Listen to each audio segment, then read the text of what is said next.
السلام علیکم ورحمۃ اللہ وبرکاتہ۔ آج ہم بات کریں گے معاویہ بن سفیان سے متعلق کیا ہمارا عقیدہ ہونا چاہیے، باوجود اس کے کہ انہوں نے غلطیاں کی ہیں۔ اور موٹی موٹی میں غلطی آپ کو گنا دیتا ہوں 3-4۔ انہوں نے دین میں بدعت جاری کری، اپنے بیٹے کو مسلط کر دیا اصحاب کے اوپر، یعنی کہ خلافت کو ملوکیت میں بدل دیا، ایک۔ دوسرا، انہوں نے عیدین کی اذانیں کروائیں اور خطبے عید کی نماز سے پہلے شروع کرے، اور کیونکہ اللہ کے رسول صلی اللہ علیہ وسلم نے فرمایا تھا کہ ہر بدعت گمراہی ہے اور ہر گمراہی جہنم میں لے جانے والی ہے۔ اور ابن عباس رضی اللہ تعالیٰ عنہ نے معاویہ بن سفیان کو بغض علی میں مبتلا پایا،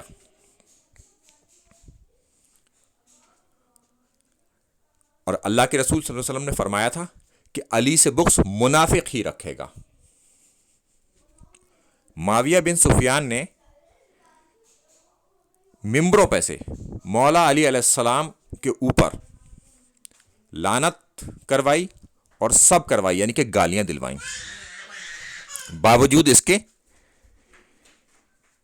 کہ اللہ تعالیٰ نے فرمایا کہ سورہ توبہ آیت نمبر 100، سابقون اور اولون مہاجرین اور انصار، ان کی اتباع جو احسان کے ساتھ کرے گا اللہ تعالیٰ اس سے راضی۔ یعنی کہ بعد والے جو طلقہ تھے، جیسے کہ معاویہ بن سفیان فتح مکہ کے بعد اسلام لانے والے، ان کے لیے بھی رضاعت ہے، مگر رضاعت شرط کے ساتھ ہے۔ شرط ہے کہ اب تم سے جو پہلے لوگ ایمان لائے ہیں ان کی اتباع تمہیں احسان کے ساتھ کرنی ہے، ایسے کام نہیں چلے گا۔ تو انہوں نے ان کو گالیاں دلوائیں۔ گالیاں دینا اور بغض رکھنا یہ تو دل میں چھپی ہوئی بات ہے، ان کی چیزیں تو اظہار ہو گئیں۔ انہوں نے جنگ صفین میں تلوار نکال لی مولا علیہ السلام کے خلاف، خلیفہ راشد کے خلاف، خلیفہ برحق کے خلاف قتال کیا انہوں نے۔ اچھا، اس سب کے باوجود ہمارا ان کے سے متعلق کیا عقیدہ ہونا چاہیے کہ ان کو کوئی گالی نہ دے۔ اور اس سے متعلق آپ ملاحظہ فرما سکتے ہیں صحیح بخاری کی حدیث 48 اور نہج البلاغہ کا خطبہ 204۔ پھر نہ ہی کوئی ان کو لعنت کرے گا۔ لعنت کے لیے آپ ملاحظہ فرما لیں صحیح بخاری کی حدیث 6047۔ اور معاویہ بن سفیان سے متعلق ایک اور میں تھوڑا سا اختلافی بات ہے اہل سنت اور اہل تشیع کے بیچ میں، وہ بھی میں ایکسپلین کر دیتا ہوں کہ اہل تشیع یہ مانتے ہیں کہ معاویہ بن سفیان کی موت جو ہے ایمان پر نہیں ہوئی ہے، وہ کفر کی حالت میں مرے ہیں، اور جبکہ اہل سنت یہ مانتے ہیں کہ وہ اسلام کی حالت میں ہی تھے۔ یہ ایک تھوڑا سا اختلاف ہے دونوں کے بیچ میں۔ اچھا، ہمیں کبھی انصاف کا ساتھ نہیں چھوڑنا چاہیے کہ یہ کیسے ہو سکتا ہے کہ جب یہ ناسبی کہتے ہیں کہ مولا علی علیہ السلام بھی حق پر تھے، یعنی کہ خلیفہ راشد برحق بھی حق پر تھے، اور ان کے مخالفین، ان سے لڑنے والے، ان سے جنگ کرنے والے، انہیں گالیاں دینے والے بھی حق پر تھے۔ تمام قرآن و حدیث کی روشنی میں آپ اس بات کو کیسے جسٹیفائی کر پائیں گے کہ تمام اصحاب میں سب سے زیادہ جو فضیلت ہے وہ مولا علی علیہ السلام کی ہے علم حدیث میں؟ اگر آپ دیکھ لیں حضرت ابو بکر، حضرت عمر، حضرت عثمان کی تینوں کی بھی ایک جگہ ملا لیں تب بھی یہ حضرت علی کے برابر نہیں ہو پاتی۔ یہ ہماری اہل سنت کی تمام کتابوں میں موجود ہیں، مگر لوگ اس پر پردہ ڈالتے ہیں تھوڑا سا، کیونکہ وہ سمجھتے ہیں کہ اگر مولا علیہ السلام کی کچھ بات بیان کی جائے گی تو کہیں ہمارے اوپر اہل تشیع کا فتوی نہ لگ جائے کہ ہمیں شیعہ قرار نہ دے دی جائے، کیونکہ یہ دیا گیا ہے امام شافعی جیسے بڑے امام کے اوپر بھی یہ فتویٰ لگا دیا گیا تھا۔ مگر ہمیں حق کا ساتھ چھوڑنا نہیں ہے، چاہے کچھ بھی ہو جائے، حق بات ہی کہنی ہے۔ جو ہزاروں لوگ اس دوران جنگ میں مرے کہ وہ ایسے ہی چلے گئے، ایسے ہی مر گئے، انہیں یہی نہیں پتہ چلا کون حق پر کون خطا پر تھا۔ کیا خلیفہ راشد کے خلاف قتال کرنا، حضرت ابو بکر کے خلاف کوئی قتال کرے گا تو وہ حق پر رہے گا، اور حضرت ابو بکر بھی حق پر۔ حضرت عمر سے کوئی قتال کرے گا تو حضرت عمر بھی حق پر، اور ان کے قتال کرنے والے جو باغی ہیں وہ بھی حق پر۔ حضرت عثمان کو جن لوگوں نے گھیرا تو وہ بھی گھیر کے جو قتل کیا وہ بھی حق پر تھے، اور حضرت عثمان بھی حق پر تھے۔ جب ہم یہ نہیں مان سکتے تو مولا علیہ السلام کے خلاف کیسے مان سکتے ہیں اس بات کو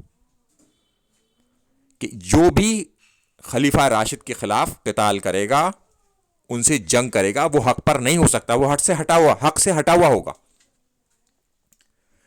اللہ تعالیٰ فرماتا ہے سورۃ نساء میں آیت نمبر 135 کہ اے لوگو ایمان لائے ہو، جو ایمان لائے ہیں، انصاف کا یا انصاف کے علمبردار بنو۔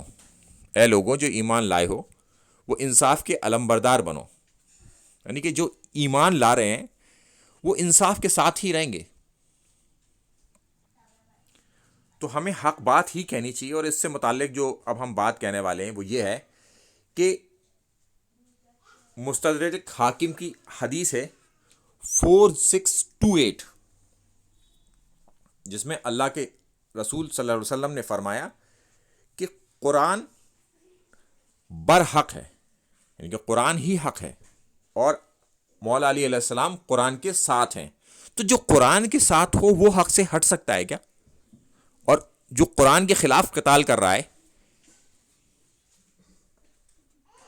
تو وہ حق پر ہو سکتا ہے کیا؟ قرآن کا مخالف حق پر ہو سکتا ہے یا نہیں ہو سکتا؟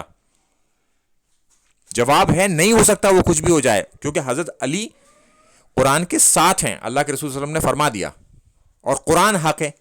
ایک شخص قرآن کے ساتھ ہے اور ایک اس سے لڑ رہا ہے، اس کے مخالف ہے، تو کیا وہ مخالف حق پر ہو سکتا ہے یا نہیں ہو سکتا؟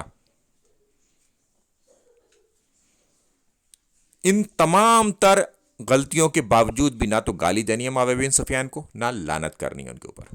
ہاں، ان کی غلطی کو ہائی لائٹ ضرور کرنا ہے جب کوئی آپ سے پوچھے، کیونکہ حق پر پردہ نہیں ڈالنا، چھپانا نہیں ہے اسے کبھی۔ جب آپ سے پوچھا جائے تو آپ بتائیں۔ ہاں، یہ بات بھی غلط ہے کہ کوئی اگر آپ وضو کے مسائل پوچھ رہا ہے، آپ کہہ رہے ہیں معاویہ بن سفیان باغی ہیں۔ اللہ کے رسول صلی اللہ علیہ وسلم نے فرمایا کہ عمار کو ایک باغی جماعت قتل کرے گی، عمار تو انہیں جنت کی طرف بلائے گا اور وہ جماعت جہنم کی طرف بلانے والی ہوگی۔ تو پھر آپ عبداللہ ابن عمر کا فتویٰ سنا دیں گے معاویہ بن سفیان ہی باغی ہیں، معاویہ بن سفیان کی گروہ نے ہی قتل کیا ہے، وہی گروہ جہنم کی طرف بلانے والا ہے۔ تو یہ بات اس وقت نہ بتائی جائے جب وضو کے مسائل پوچھے جائیں۔ ہاں، اگر کوئی باغی جماعت کے بارے میں پوچھے گا تب یہ بات بتائی جائے گی کہ باغی جماعت کون سی تھی اور کون سی جماعت جہنم کی طرف بلا رہی تھی۔ تو حق کو چھپانا بھی نہیں ہے، اور بات کوئی اور ہو دوسری بات ڈالنی بھی نہیں ہے، اس کا بھی خیال رکھنا ہے کہ اگر کوئی آیا آپ کے پاس نماز کے مسائل پوچھنے، آپ نے کہا کہ صاحب معاویہ بن سفیان کی جماعت ہی جو ہے جہنم کی طرف بلانے والی تھی کیونکہ انہوں نے عمار ابن یاسر کا قتل کر دیا۔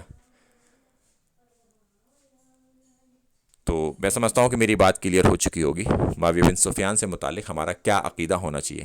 ان کی غلطیوں کو ہم مانتے ہیں مگر نہ انہیں گالی دیتے، نہ ان پر لعنت کرتے۔ السلام علیکم ورحمۃ اللہ وبرکاتہ۔